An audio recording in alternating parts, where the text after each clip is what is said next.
Drill.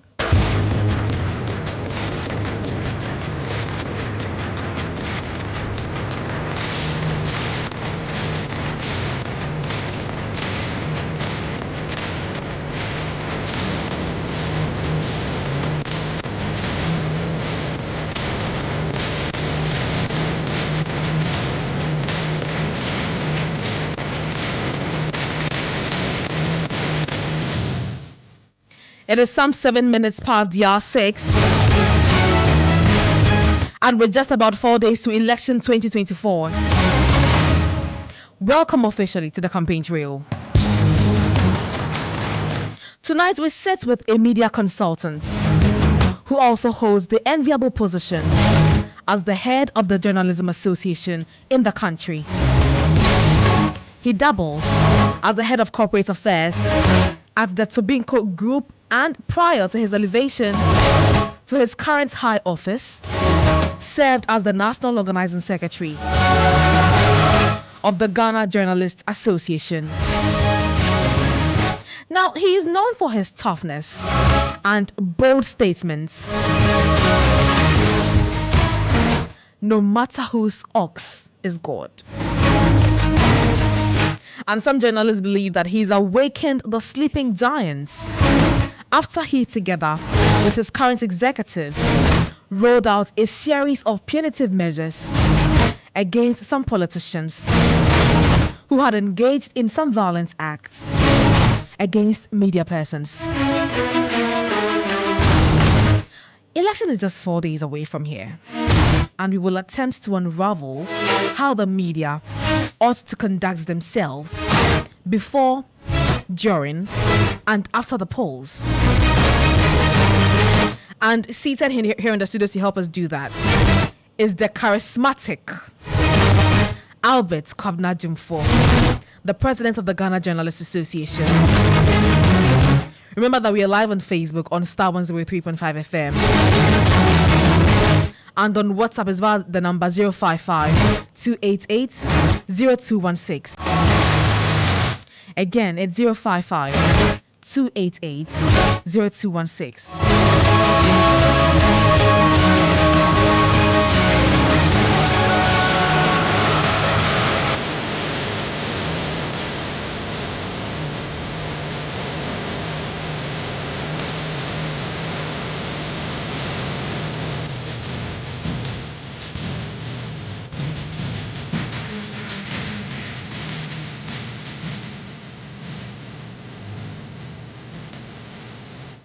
Welcome officially to the campaign trail. And as I said, my guest is already seated in the studios. It's good to see you, our boss, our president. you know, when she was speaking, I was just thinking, what was going through my mind was somebody who has offended someone and wants to appease. Oh my God! And, are we still on this? So you see, so you could see the passion with which you were saying it. But I'm still not appeased. Anyway, there's an underlying factor. But I'm humbled. Anyway, I'm humbled. Now, I want us to start off on this note, talking about how the media ought to conduct itself for the upcoming general election. I want to take your mind back to what happened, I think, last week, where the NPP launched the electric buses and said that the driver was a Kai that had been recently trained from whatever training it is that he had held. And it looks like the media fell for it. Were you disappointed? Of course, you see, we are in the era of misinformation, disinformation, malinformation. What is more threatening to our democracy is disinformation, which is intended to cause harm. And so we have been preaching and encouraging our members to always fact check. Sometimes the quickness and the hastiness to always come out of information is really, really what is hurting our democracy. But I can say that, you see, let me commend a station like EIB, who actually brought to bear recently when someone had addressed a press conference saying that he has won the Guinness World word record, and you understand. We and all of us fell to it until you brought to light that this was the whole thing. You see, for instance, just recently there was a memo circular from the Electoral Commission that was sent to me by one of my chairpersons, real chairpersons. When I saw it, I've been working with the EC for years, and anybody who knows me will tell you that I have a very good cordial relationship with the EC, especially the chairperson. I have consulted for the EC before, yes, in 2020, was the media consulted for them. We've done a lot of things together. But when I got it, even though I knew I can authenticate the document, I still fact check. That's it. Because we are in the era of digitalization and digitization, where AI is actually reigning.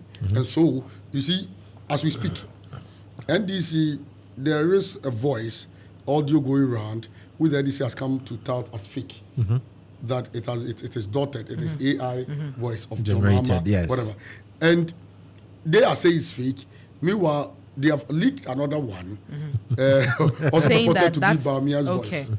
Saying, you understand, saying a lot of things. So we should expect this, especially from now to Saturday, when all of them may be trying to use the social media, especially after FIF, when no one is supposed to campaign. Right. Yes, opening and all that. These are things that will come. But what are we supposed to do? We know. Let's commend the Media Foundation for West Africa for coming up with the fact check commission. Again, we together with the NMC, Primpac, GIBA, and other stakeholders have also launched what we call the Media App We Watch. Okay. You understand? Yes. The media, so that media app or the mobile app watch will help also fact check some of these things. Because all you need is to you have to download, go to your app store or Play Store or whatever they call it, Google app or whatever. What is the name of the app again? Is the mobile app store? Let me share with you. I think I know by now most of you might have seen it. Yes, I was at the Media Foundation for West Africa event, and then the NMC mentioned the importance of the app and then why every journalist should be on that app. It helps us to cross-check stuff. So we have been promoting this app because this app will help curb misinformation and disinformation. All you need to do, like I said, Media Watch app. Media Watch app. Sorry, Media Watch app. Okay. So Media Watch app. So the app will give you real-time information. Okay. So assuming on the election ground, you come, maybe a journalist come under threat or danger. All you need to do, make sure that you have the app on your phone. Or maybe a colleague of yours, whoever you're working with, the app. Just go to the app, just take a video or take whatever, send it to the app. At the back end, once it is received, we will know the time you sent, the date, and the location. Okay.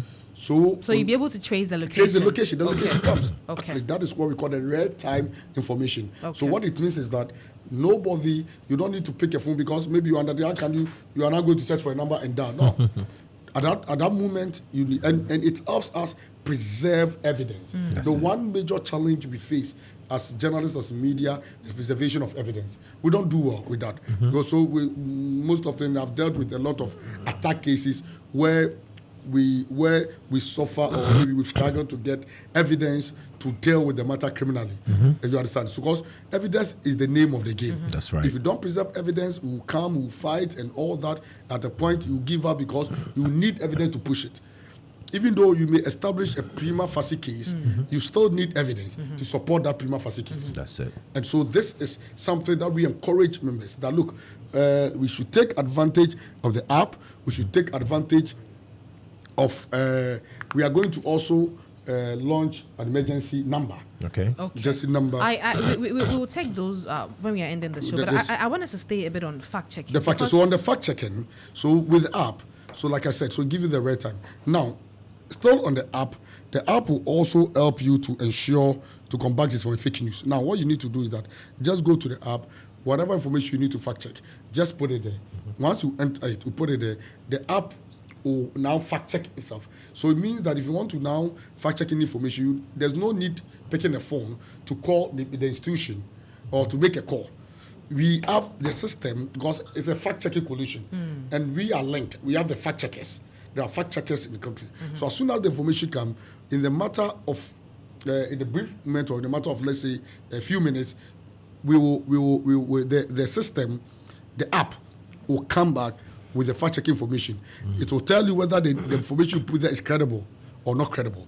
If it is fake information, it will give you the fake and the incredible news. Okay. Nice. Now, let's talk about fact-checking still, because I'm worried about the proliferation of what we call the social media influencers on social media platforms. And for me, it's like TikTok, especially, where people just spread any kind of information at all, and people easily believe it. In this election period, I've seen so many things that, because I have been through a bit of fact-checking training, I know that these are fake, but my mother doesn't care. She's like, oh, mommy, but I see this if I say you. Like, you know, for such people, how can the media help to protect such people? So I think that, you see, first of all, we have always encouraged, we have always been preaching that the mainstream media, the traditional media, remains the only source of credible information. That's right. Because that is the reason why we exist.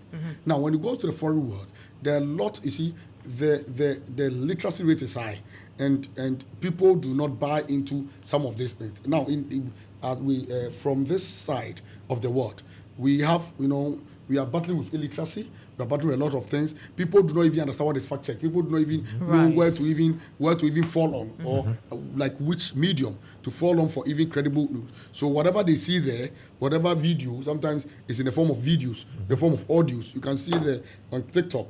Most of the times you see the visuals than even the scripted fake news or whatever. So what we are saying is that we are, I initiated this New Media Association of Ghana. It was I remember that there was a launch. Yes, and I launched it with the current Minister of Information, because that was one of my commitment before becoming the president. I've met with the likes of Zion, Deborah, Ronnie's everywhere. These are bloggers. Yes, and I'm saying that they fall under the New Media Association. Right. Because the new media is very big. So bloggers, social media influencers, and all that, these are all new media. Now, having formed the association and having launched, one of their rule is to make sure that they fight against the space, that people who try to pollute and contaminate the space. Right. Because they know themselves. They know themselves more than any other person. Because there are a lot of people hiding behind fake accounts and all that, perpetrating and all that. Yeah. So we have charged them to now bring to fore those people doing that. Are they doing it? No, they are helping a lot. They are doing that a lot. And we've also walked them through a lot of training. Recently, there was a training with the U.S. Embassy. We have done the Journalists for Peaceful Discourse. That training, we gave them some quota. And we trained some of their members. There was also a specialized training that the U.S. Embassy also called all the social media influencers and bloggers, which they were also trained. Just yesterday, I was at a training with Deborah and Co. UNESCO and UN sponsored, was it a workshop or lunch or something? So I think that we are building their capacity, we are enhancing their capacity. Now, it is a free-for-all space.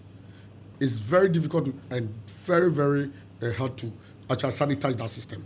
The only thing we can do as traditional media or mainstream media is to also be seen strongly and visible on that platforms. Because as we speak, like I saw your guy coming to position the camera well. Why? Because it will be at least live on social media. Streaming live on social media platforms.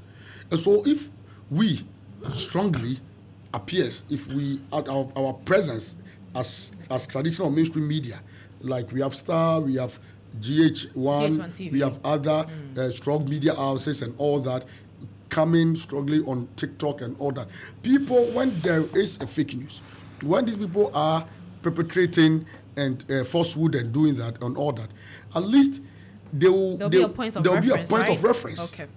Are you getting me? Compared. And again, people will now come to realize and say that, when something, they see something, my main call, let me go on EIB network, let me go on Starr FM or GH1 and confirm, say, Starr phone car, Starr hasn't commented or hasn't said anything about that.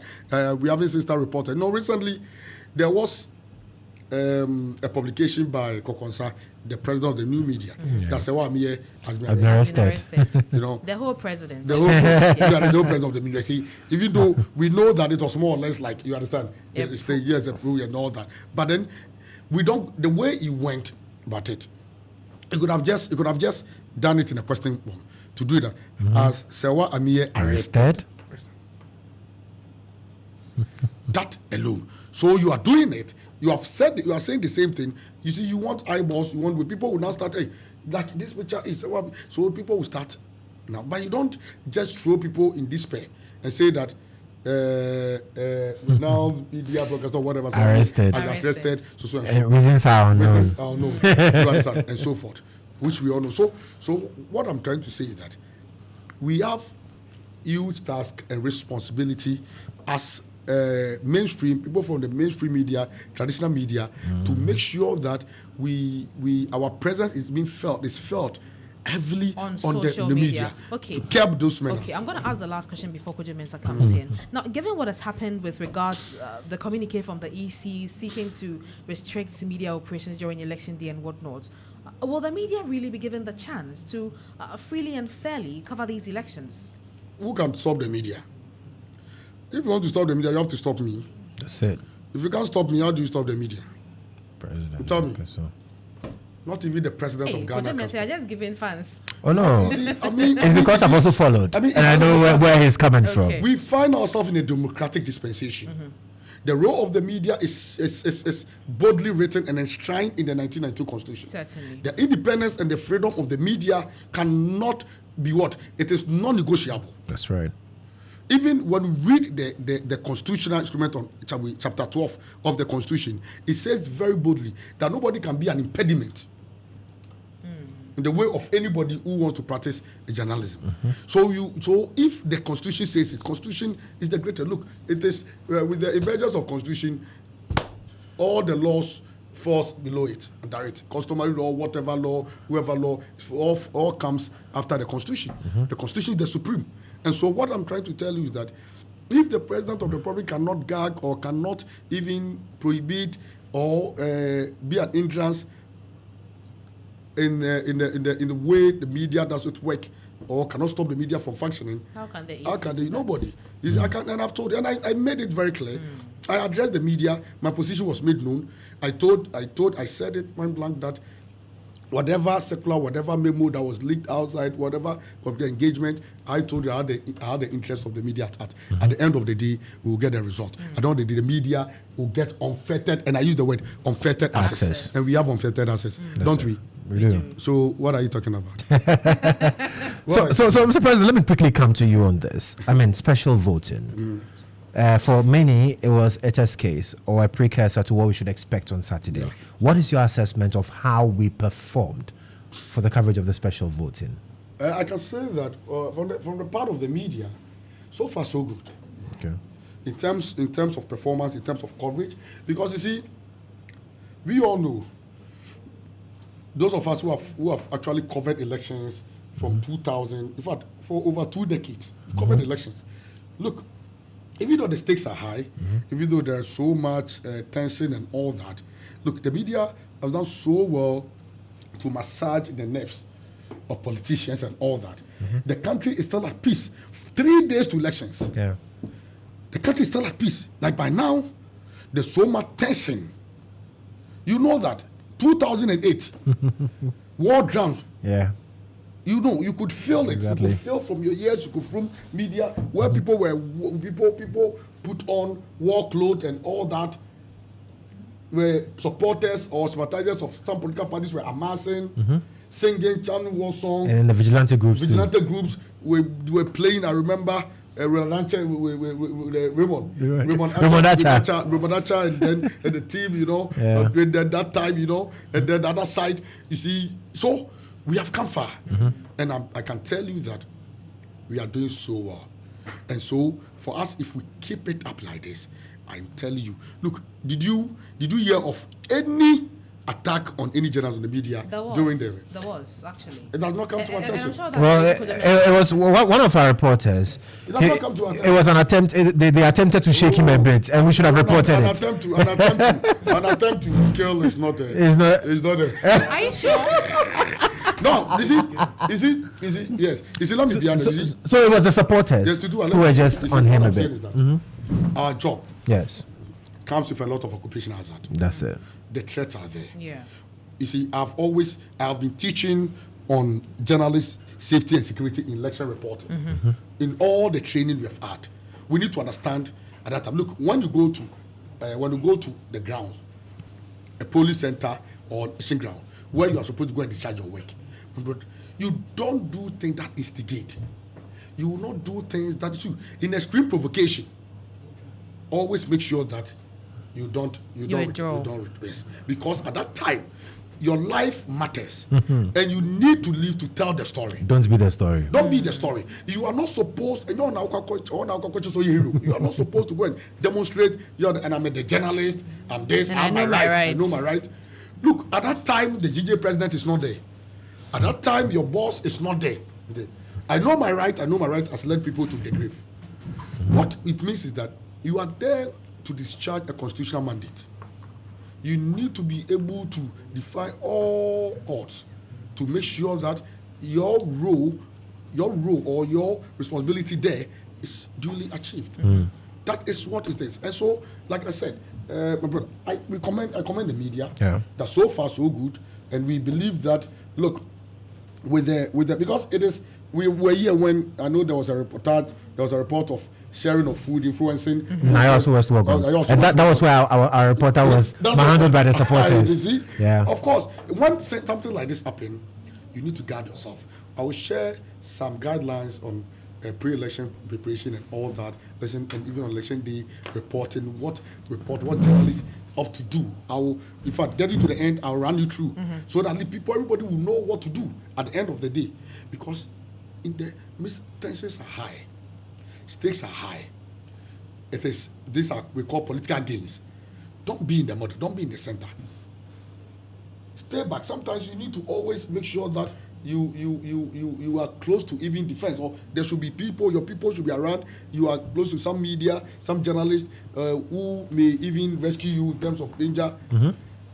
Or if there's even any war, you don't need to be in the midst. Someone can even hit you from behind. Yeah. In the midst of crowd, you don't do that. That's true. Always guard yourself. Right. And so what we're saying is that, but the media was able to shed light on what we know to be darkness. We know we understand the parliamentary candidate came out to deny and said nothing happened. Yeah. But when the video came out, we put out the video actually. I get it. When the video, side by side with what she said when she said that she has no idea, and then also she given out the. This is a fantastic job. Thank you. This is what we need the media to do. Yes. And my colleague his name is Nurain Abbas. Nurain Abbas. Okay. Yes. Not to, you see, not any confrontation. Look, I told people, they were saying that, if they attack us, when they happen, when the people come to us, can we stand them, these politicians, the security? And I told them, we were not made to fight. We don't have the physical strength to fight. But you know, our weapons, the weapons we have, is mightier than the strength, than the guns, than what they have. All you need is to just make sure that you survive and you are able to pull through. And you see who suffers the consequences. We have the pen, we have the microphone. The pen is always mightier than the sword. We have the microphone too. You were in this country when we blacklisted certain politicians, and they came to beg. They were arguing, they were going to court and all that. I even gave them lawyers. I mentioned some lawyers for them to use to go to court when I was already in the courtroom seated waiting for them. I went there to wait for them to come. The question is that we work with our clear conscience. If you're a media, if you're a journalist, and you have been compromised, you have been contaminated, you can't fight the system. Right. Okay. When things goes wrong, you cannot stand. We need to speak truth to power. power. And you've been doing that a lot. At the GJ Awards, you spoke truth to power. When you came, what did the president tell you? My brother, what were you expecting me to say? What did the president tell you? What were you expecting me to say? And that's what I'm saying. I'm commending you. You have to commend You me. spoke truth to power. But when you came back, what did the president tell you? The president said you are doing so. He didn't say that. He didn't say that. The president said you were doing so well. But it didn't show on his face. No. On his face, it didn't show. Look at your face. Were you there? The way you are. The way you're acting as if you were there with me. You see, wait. The thing is that we are all students of communication. We understand non-verbal communication. So which one is the non-verbal? Which one is the non-verbal? Koja Mensah, he gave a face like... This one is a tactile communication.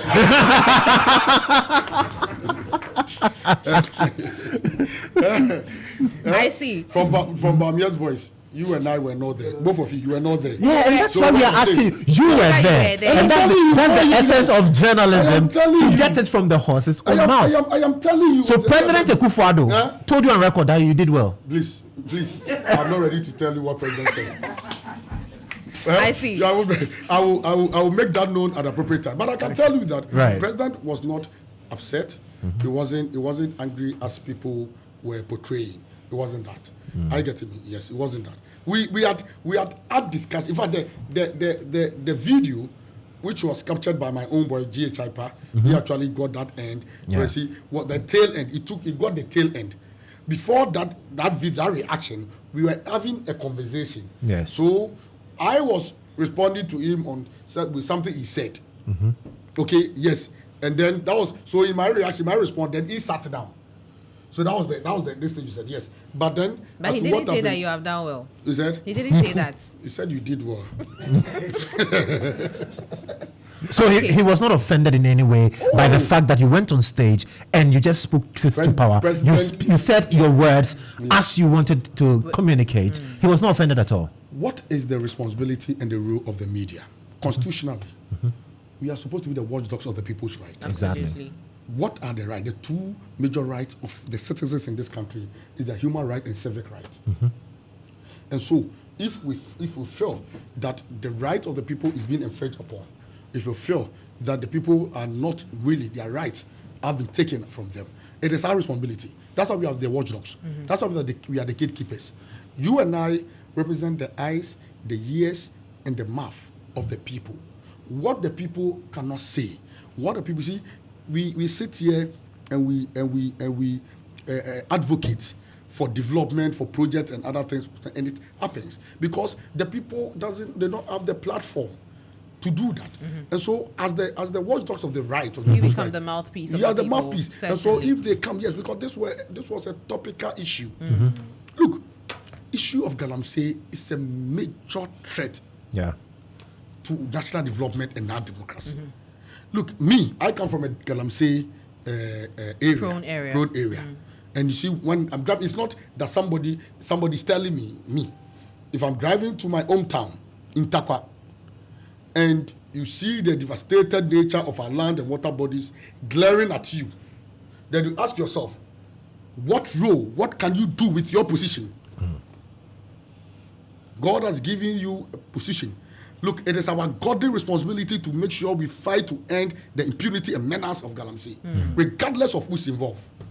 Okay. And I can make this thing, I can re-echo it, I can say it, I can repeat it, make it known any day, any time, that Galamsey is wreaking havoc. And all of us have to come together collectively because you and I, we have generations, we have children, we are coming up.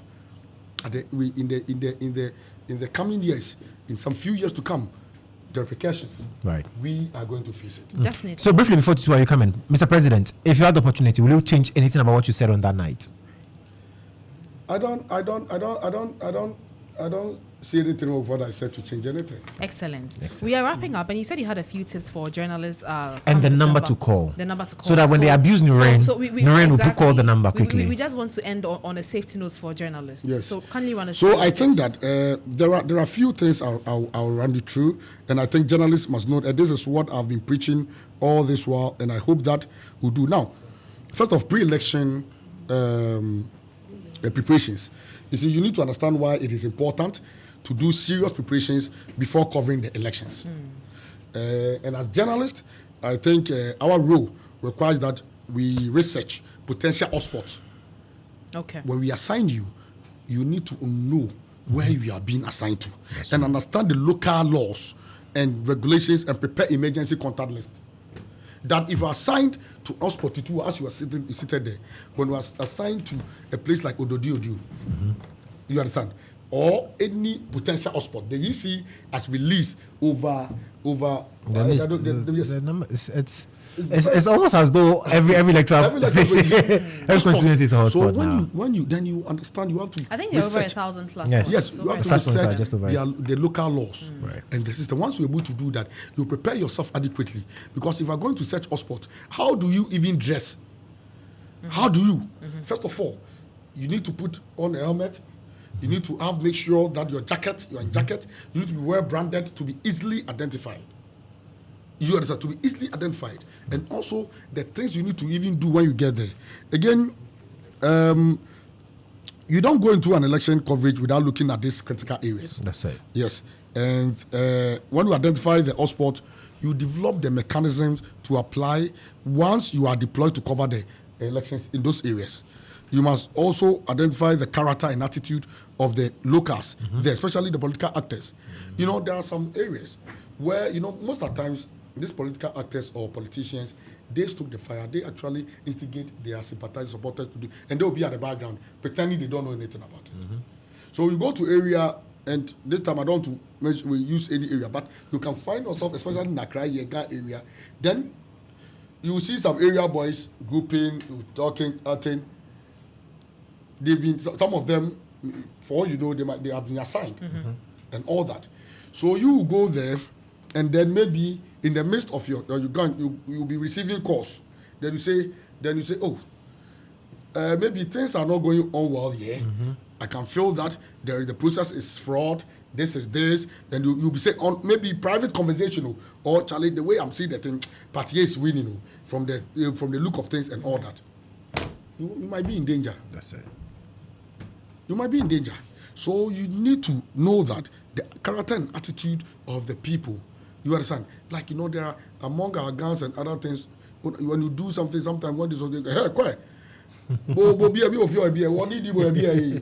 You see, you need to stay guard. As soon as you see those things are coming, they are early signals. You stay guard. You need to understand. Then, physical safety. As journalists, you should be aware of your surroundings. You always try to keep a low profile and avoid displaying valuable equipment or jewelry. Election day. Or now, say. Rolex. Yes. I'm here to tour. You see, for instance, you don't wear an expensive watch or chain to an election ground, knowing very well running and squeezing yourself into crowded population could make you even lose those items. Make you lose those items. And because sometimes you are very conscious of the things you are wearing, even you will still be like thinking of the thing, hey, my watch will fall. But this will fall. You understand? And again, imagine you are conducting an interview with an important figure at the election grounds. So would not watch your sideways. This and then the last one that we yes, I know. Yes, and the sideways. Some of the opponents of your interviewers may launch an unexpected attack at your blind side.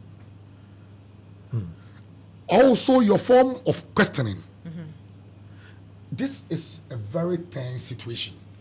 Stakes are high. Somebody is losing. Then go and ask, will you accept the result when you understand? Somebody is losing. Any brother. And then at that moment, you go and ask. So you don't actually ask provoking questions at that time. You understand? What is your assessment of the whole process? What do you take of it? You understand? And let the person share. Okay. So I think that these are a few things that we have shared. And the emergency number. The emergency number will be launched. Will be launched. Right. But the election day safety, I want to personally remind you that you should plan your movement, route, and transportation in advance. Most of the times we go out there without planning our movement, with no enough resources. Try and stay adequately informed about the local terrain and its conditions, and be prepared for unexpected events or emergencies. That's right. I'm sure the incident of the Chiman, Ayawaso West Wagon, among other, certainly come to mind. You could be assigned to anywhere. In election day, safety is very key. All right. Be resourceful, have enough on yourself. But I can tell you that, Tutua, we have trained. We have trained. We have re-echoed the need for us to remain professional. We have prepared ourselves enough. We've laced our boots. We've informed the people. Our people are well positioned to inform and educate others. What we are saying is that let's remain professional. Let's discharge our work. Certainly. Ghana is the only country we have. Media, when you talk of media is democracy. An attack on the media is an attack on our democracy. And so let's help to protect our enviable democracy and the peace we are enjoying. Okay. Once we do that, when the tensions are high, when the stakes are high, you will have the media massaging the neck of the politicians. And I can tell you that after 7th, that is before, during, and after elections, Ghana will surely be the winner. Certainly. Ghana will be peaceful. Certainly. Thank you very much for speaking to us. We've been engaging Albert Kwabena Dwumfour. He's the president of the Ghana Journalists Association. And that wraps up Starr today here on Starr FM. Thank you very much for your company. I am Tutu Adan. So this bulletin was produced by Benjamin Eko and Benjamin Saki and Prince Asian. And I also did this here with Joshua Kojomens. And remember, at EIB, we are election hub. So stay tuned. If you don't want any misinformation, disinformation, and malinformation, stick to us. We'll give you the credible information. We'll see you tomorrow. Have a good evening.